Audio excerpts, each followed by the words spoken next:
Hey guys, it's Leave. It is day 37. I am such a dork. I just taped an 8-minute piece, and once I hit stop, I realized that I never pulled out the microphone. So you could see me talking, lots of chit-chat for 8 minutes long, but no sound. Brilliant. Alright, so I'm going to try to make it shorter than 8 minutes. Let's see how I do at this, retelling my story.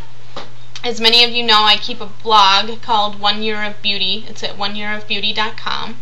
And every day I take a picture of something beautiful and I write about it. Well, last night I pointed my camera up at the sky, trying to take a picture of the leaves on the trees in my backyard because I just loved how they were fluttering in the wind. And sometimes I take a picture and I get more than I expected or more than I saw with the naked eye, and that's what happened last night. When I looked down at my camera, I saw that there was all this light flooding through the leaves, and that was not apparent to me just looking at the trees, but it was a really beautiful picture. And I thought, well, maybe I could share a quote or a poem or something about light through the trees. So I went to Google and I just typed in the words light in trees. Now, before I continue with this story, I have to give you a little backstory. One of the great inspirations in my life, one of my heroes, was and still is my grandpa, who I called Baba, and his real name was George Randall Munson, spelled M-U-N-S-O-N. And he was just an amazing guy, with a beautiful spirit, kind, generous, funny. And I miss him still every day, but he's been gone for 19 years. He died of cancer. And my whole family still misses him, and we've actually been thinking a lot about him lately, and in fact had a birthday party for him a couple weeks ago. We've never done that before since he's been gone, but my mom felt really compelled to do that, so we had a birthday cake and everything for him, which was pretty cool.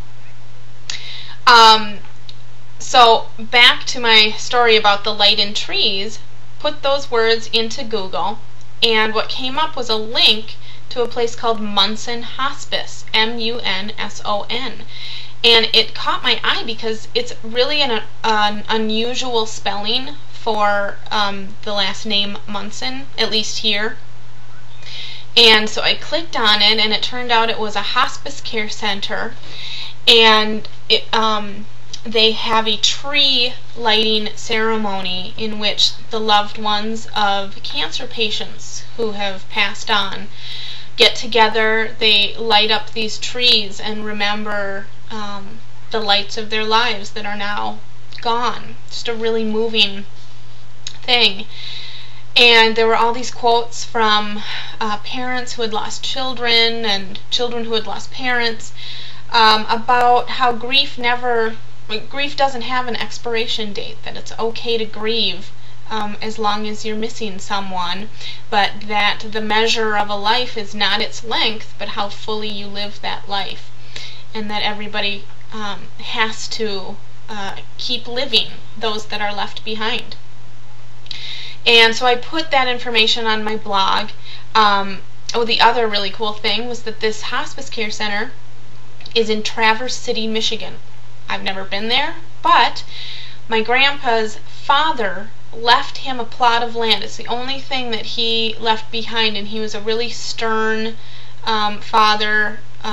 They didn't have the greatest relationship, but when he died, he left my Baba this plot of land right near Traverse City, Michigan.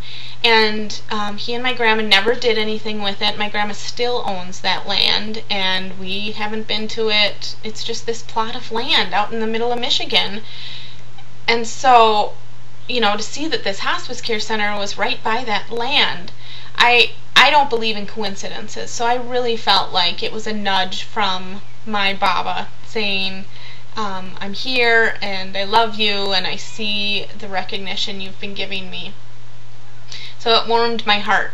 And I put it on my blog, and then I got an email from my mom today, who obviously was moved by the story and the picture.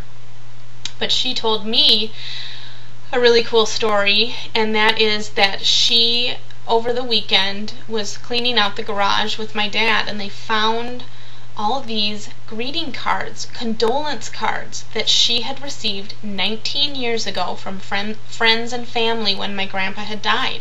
And there was money in some of them. She was so deep in grief back then that she couldn't even think of doing anything with that money. And so she just kept it in the cards and found them 19 years later, just this past weekend, and had been thinking, what should I do with that money?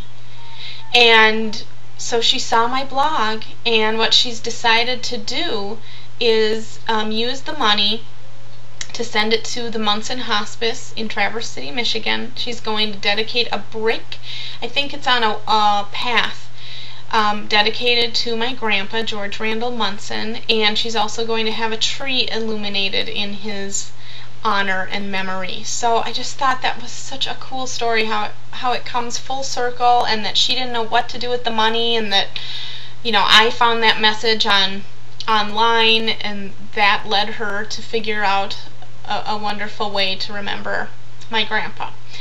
So pretty cool. Let's see, I'm at 6 minutes. I'm trying to get under 8 minutes, and I did want to let you know that I'm making progress on starting my company. June 28th is the last day I'm going to be at my day-to-day job, so I'm really glad to have a timetable, and I can see the end in sight.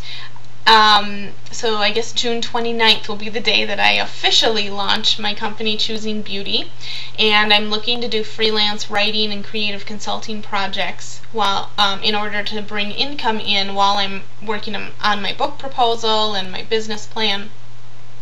And I just keep having people from throughout my career finding out that I'm leaving and asking me if I'll be available for project work, which is such a great gift to know that others do want to use me for their projects and leverage my expertise. So that's really wonderful to know, and to feel like I do have a bit of a safety net when I jump off the ledge on June 28th. So things are moving forward. I feel good about the direction they're going. I've got some meetings coming up in the next couple weeks with friends and acquaintances who have their own businesses, just so I can gain as much wisdom as I can. And I want to thank you for all the support that you've been giving me. I love the comments and the encouragement, and I'll try to do the same for you. Alright, it's 7:39, so I've got to get out of here because my promise to myself was before 8 minutes, so I'm going to do it. Have a wonderful evening, and I'll talk to you soon. Bye.